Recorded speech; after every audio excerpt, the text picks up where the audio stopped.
reflux is generally a retrograde flow of urine. So normally what happens when we contract the bladder for urination, all the urine goes out towards the external passage. However, in these children, when they contract bladder, quite a lot of, or part of urine goes towards the kidney tube or kidneys, and that is mostly because of incompetent flap valve mechanism.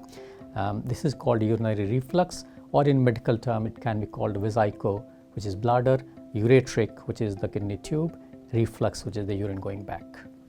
It is mostly managed by either medical or surgical modalities.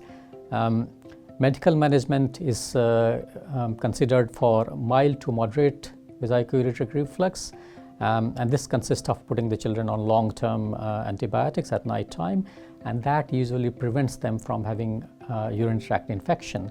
Now, it is seen in various studies that urine infection in presence of reflux can cause kidney scarring. So by doing this, we prevent the child from having another urine infection and thus preventing the kidney damage. And after about 4 or 5 years of age, it is seen that the bladder starts managing well, and it starts diminishing the reflux process. And that's when we consider to take the child off from the medication.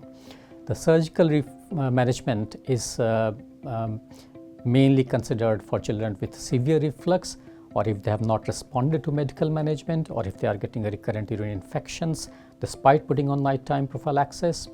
And this usually consisted of a ureteric reimplantation. So what happens that the refluxing ureter is quite short and situated quite top on the bladder.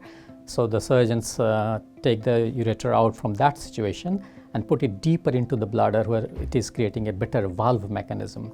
More recently, there are modern techniques evolved, which is through endoscopic injection. So surgeons put a spongy material in the kidney tube just around the bladder, and that creates a better sort of bulk of the tube, creating a better valve mechanism, so urine can come down.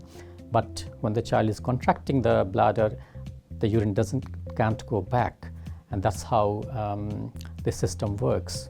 And these are the two main surgical modalities. However, it is very important to assess and consider whether bladder is having any dysfunction before going for surgery, because if bladder is not sorted, the same problem will recur. So it is recommended that we first of all improve the detrusor function, which is the bladder muscle function, and then take the child for surgery.